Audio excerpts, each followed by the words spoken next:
começar esse momento, essa Santa Carona, de uma maneira bem santa. Vamos orar. Pelo sinal da Santa Cruz, livrai-nos Deus nosso Senhor dos nossos inimigos. Em nome do Pai, do Filho e do Espírito Santo. Amém.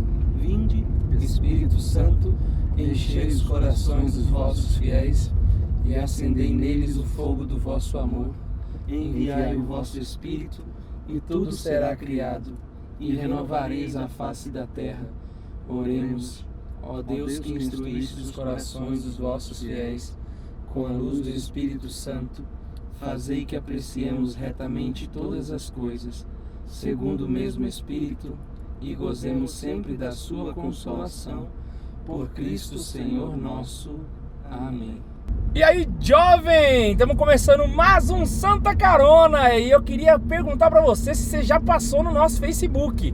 Anota aí, www.facebook.com/Santa Carona, vai lá, curte e não se esquece de fazer o resto aqui no YouTube, tá? Se inscrever no canal, clicar no joinha, que você ajuda o canal e ajuda a gente a crescer, beleza? Eu sou o Guilherme K2. Eu sou o Tio França. Carlos Chileno. O Chileno vocês já conhecem já tá 300 vezes que vim no Santa Carona.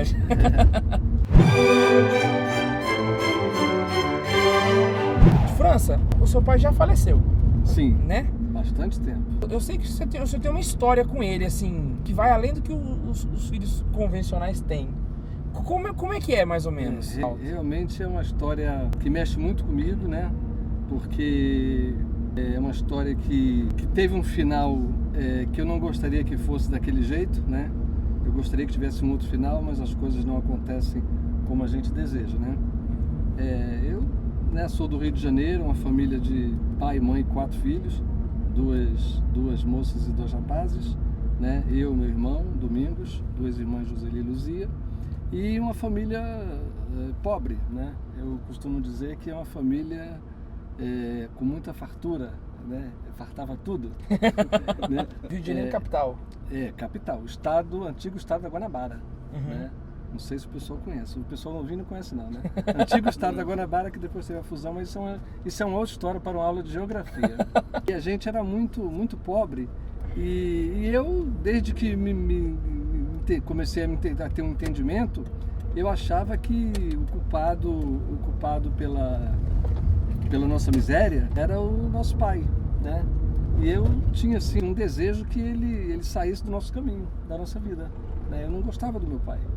Em toda a minha infância, juventude, né? Eu achava que ele era o culpado pela nossa pobreza. Mas isso teve algo de principal onde você começou a não gostar, ou desde quando você... Não, quando eu tive entendimento, eu já achava que ele, por ser o chefe da família, ele que deveria nos conduzir para uma vida de abundância. Eu não tinha entendimento que tinha todo aquele sacrifício, que tinha que trabalhar para ganhar dinheiro, que o pai tinha que prover tudo que a gente quisesse. Eu comecei com esse entendimento e depois, com o coração alimentado desse mau desejo, eu levei em frente e não mudei minha opinião. Achei que ele, como chefe de família, deveria nos prover com mais coisas, com tudo que a gente desejasse. E como ele não tinha condições, por ser pobre, né, ele trabalhava no Exército Brasileiro como motorista, né, tinha um salário bem razoável não, bem fraco mesmo, e a gente passava necessidade. Para comer uma carne era uma vez por semana, aquela carninha de segunda para dividir para todo mundo. Ovinho frito, e às vezes minha mãe saía para trabalhar e falava assim: meu filho, na hora do lanche você sobe no coqueiro, tira um coco e divide com seus irmãos. Graças a Deus a gente tinha um coqueiro no quintal. Caraca. Foi assim, eu subia no coqueiro. O meu é José Bezerra de França Filho. Não, do seu pai. O meu é José Bezerra de França Filho. Beleza. O do meu pai é José Bezerra de França, né? E então, né, eu cresci com alimentando esse desejo no meu coração de que ele saísse da nossa família. Teve momentos assim muito, muito duro mesmo, muito pesado, onde eu, em minhas orações, pedisse que tirasse a vida de meu pai. Você tinha quantos anos? E isso já tinha consciência, já tinha 12, 14 anos. Você vê que mentalidade, rezava para Deus pedindo para que Deus tirasse a vida do meu pai. Mas a condição que fazia isso era somente a financeira ou tinha alguma relação pessoal? Olha, o meu pai era um nordestino muito assim, ignorante ao pé da letra, né? Sem estudo, né? Grosseiro de roça, não sabia ele não sabia demonstrar para ele o amor que ele tinha pela gente, porque todo pai tem amor por filho, isso aí não tem dúvida, mas ele não sabia demonstrar isso, entendeu? Ele era bem grossão mesmo, e tudo isso alimentava aquilo que eu sentia no meu coração por ele. Não era causa, mas ajudava a pensar perfeito, assim, né? perfeito. Me ajudava, alimentava, né? Uhum. E isso aí foi por toda a minha infância, juventude, e eu cresci alimentando isso, né? Sei. E quando eu entrei para aeronáutica, né? Eu já estava com 20 anos, fiz um concurso, passei para a escola de especialista de aeronáutica. Você morou com ele até você ir para aeronáutica? Morei diretão com ele, sempre, né, morou com a gente, né? E eu saí, né, foi no início do ano, do 1976, né, que eu fiz o concurso em 75, passei na prova, né, e no início do ano de 76 eu fui para Guaratinguetá. É o curso lá de 2 anos, né, o curso de sargento especialista, e quando a gente entra na escola de especialista, lá tem uma tal de quarentena, né, são 40 dias na escola, sem sair da escola, somente estudando, né, e preso lá dentro, tendo instruções para quando a gente sair pela primeira vez, fardado, né, a gente assim ter uma noção de civismo, né, porque a gente não pode chegar no quartel, vestir uma farda num dia e sair na rua no outro. E lá na escola de especialista tem uma capela, e na época tinha um capelão que já faleceu, capelão Sebastião, capitão Sebastião, né, e ele, toda quarta-feira à noite, ele levava uma irmã de um convento lá de Guaratinguetá, o convento do Frei Galvão, e essa irmã toda quarta-feira ela fazia um trabalho lá com os jovens que quisessem lá na capela, dava palestras, né, fazia um trabalho lá religioso, uma catequese com os jovens. E mesmo naquele ano de 76, que o movimento carismático estava engateando, não existia praticamente no Brasil, ela já era uma irmã carismática, ela já era, né, lá na frente, ela estava lá na frente já, né, fazia as reuniões. Eu fiquei conhecendo isso depois, eu não ia nas reuniões dela, né, até porque eu não me interessava pela igreja na época. Eu não gostava de igreja. O senhor é aquele católico de BGE. Isso, né? isso. Eu fui batizado, fiz a primeira comunhão para dar uma satisfação à sociedade, todo mundo fazia, né? Até porque a primeira comunhão na minha época era o ensino religioso dado na escola pública, e o padre no final do ano ia na escola e fazia a primeira comunhão. 99% das crianças da escola eram católicos naquela minha época. E eu participei, todo mundo participava, então eu ia ficar de fora, né? Mas depois eu não dei sequência, não era de frequentar a igreja e não ia. Mas lá na escola de especialista, voltando, né, tinha um aluno, um paulista, que ele era aquele garoto de muito religioso, família religiosa, né, estudava e participava de grupo jovem, nem tanto, porque naquela época também nem isso existia.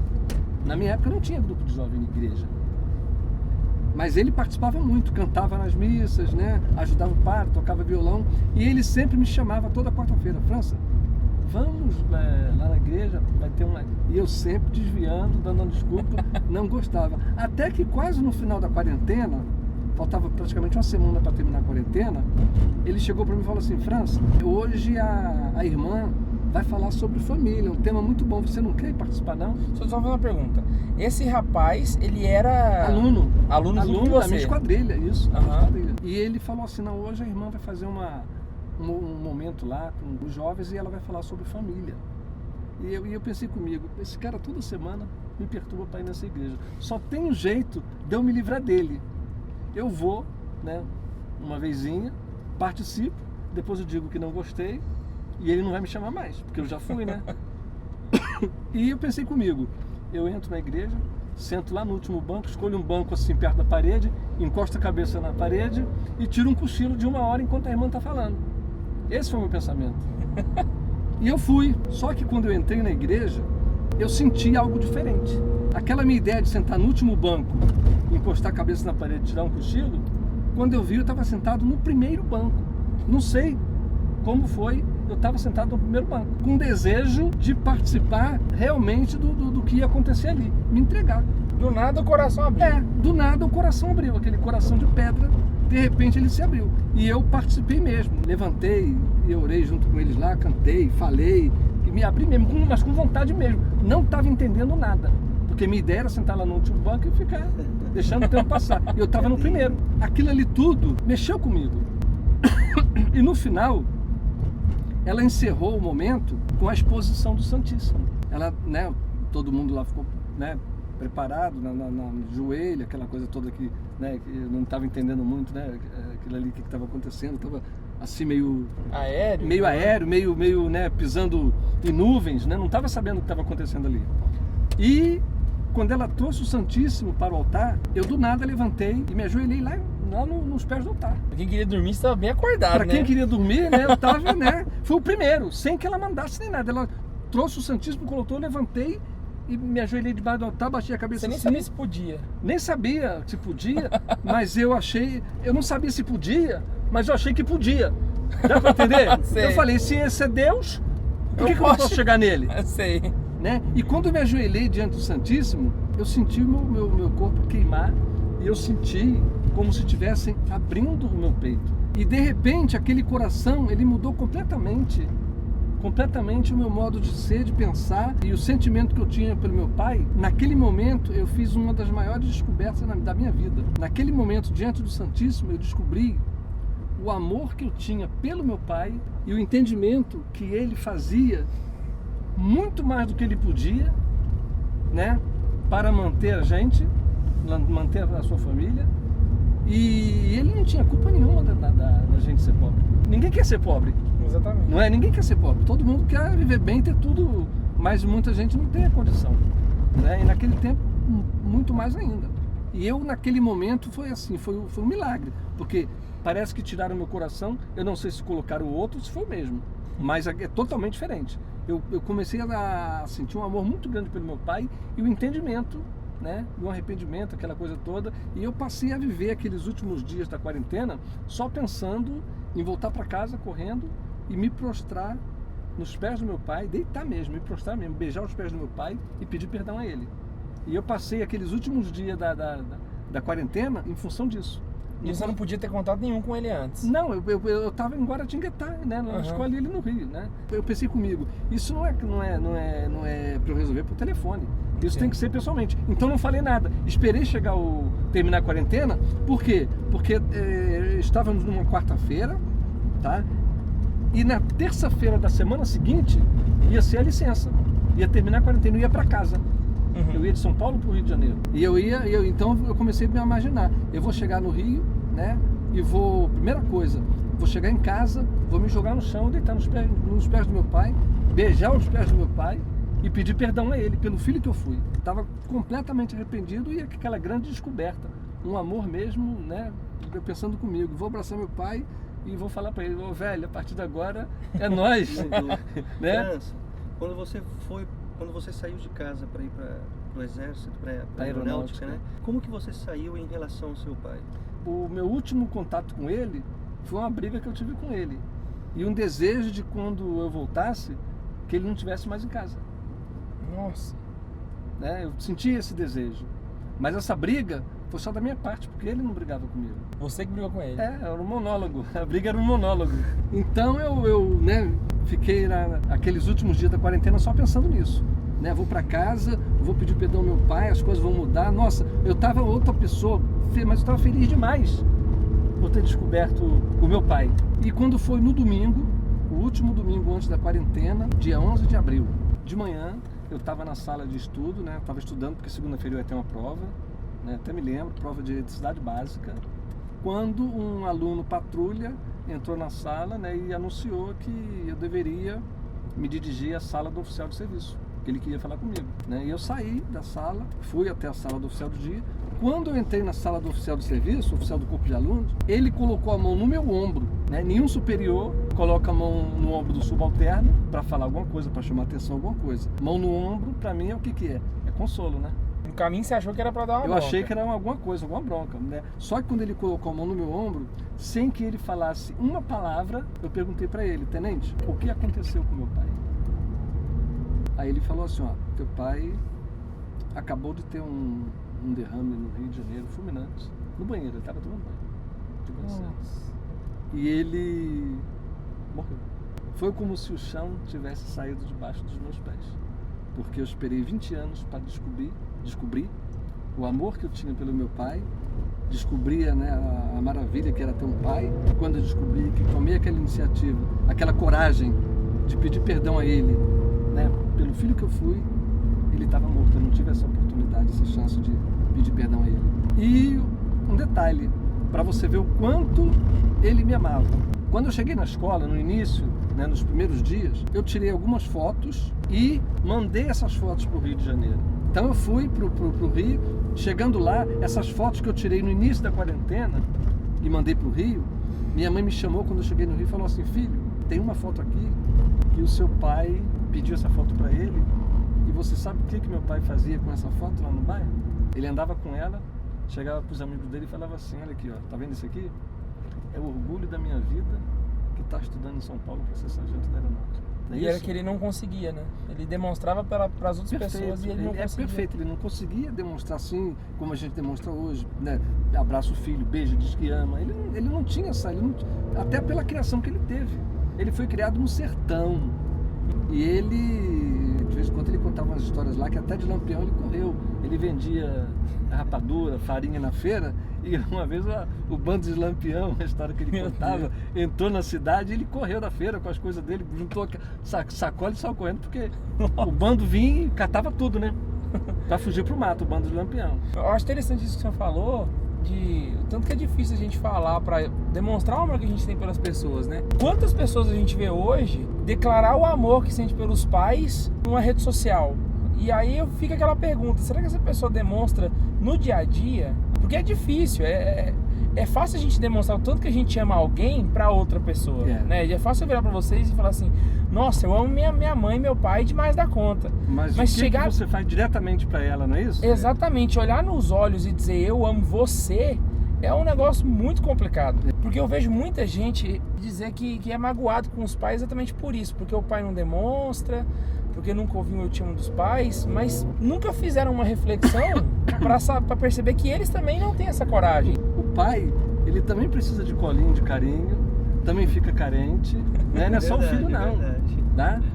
Eu, por exemplo, de muitas vezes, eu deitei no colo das minhas filhas e chorei, elas me fizeram cafuné. Muitas vezes a gente até acha pelo fato de, vou dar carinho pros meus pais, aí você lembra de fazer carinho em quem? Na sua mãe. Porque a mãe é mulher, aí eu vou fazer carinho, aí a gente nunca pensa que o pai também quer um carinho, sabe? O pai também precisa de colinho dos filhos, sabia? E tem filho que não acha que o pai ele tá ali só pra dar o colinho, mas tem pai que precisa também de colinho. O interessante, eu já falei para os meus filhos o seguinte: não é pelo fato que eles nasceram é que eu aprendi a ser pai. A gente que é pai aprende a ser pai todo dia. Perfeito. E quem nos ensina a ser pai são os nossos filhos. Perfeito. Uma vez a minha avó me falou um negócio que eu achei engraçado e é certo, sabe? Uma vez eu não sei o que meu irmão fez, que eu falei assim: gente, minha mãe vai acabar com o João Vitor, mas vai descer o sarrafo nele. E aí minha mãe não fez nada, sabe? Minha mãe, ela agiu totalmente diferente com ele. E a atitude que ela teve nova foi até mais correta. Aí eu fiquei uma arara, eu falei assim: que é isso? Minha avó falou um negócio, ela virou pra mim e falou assim: Guilherme, calma, não fica assim não. Quando a sua mãe fez com você, ela estava treinando. Agora ela aprendeu. Ou seja, o filho mais velho, ele sempre é o teste, né? Eu costumo dizer que os pais não são os donos dos filhos. Por exemplo, se eu falar a minha caneta, é um sentido de posse, é a minha caneta, ela pertence a mim. Agora, a minha filha, ela não é minha, ela é de Deus. Existe um termo que se chama depositário fiel. Você sabe o que significa depositário fiel? Não. Por exemplo, lá em Boa Vista, quando eu servi na base aérea de Boa Vista, lá tinha vários aviões particulares que não pertenciam à base, que foram presos pela Polícia Federal, e enquanto está tramitando na justiça o processo para saber o destino final daquele avião, para quem vai, alguém tem que tomar conta dele. Cuidar desse avião. Isso. Então na justiça esse alguém chama-se depositário fiel. A justiça indica alguém para tomar conta de uma coisa que está sendo disputado na justiça, e esse depositário fiel tem que cuidar como se fosse seu. É como se fosse um tutor. Para quando terminar o processo, aquele objeto tem que estar em perfeitas condições. Então você tem que cuidar como se fosse seu. Então isso é depositário fiel. Por que eu digo que nós somos depositário fiel dos filhos? Os filhos pertencem a Deus e um dia temos que devolvê-lo para Deus. Ele não é nosso. ele é de Deus. Nós somos depositário fiel dos nossos filhos. E temos que cuidar dele da melhor maneira possível para devolvê-los para Deus. E para encerrar, nesses últimos minutinhos, queria dedicar esse programa para o meu pai.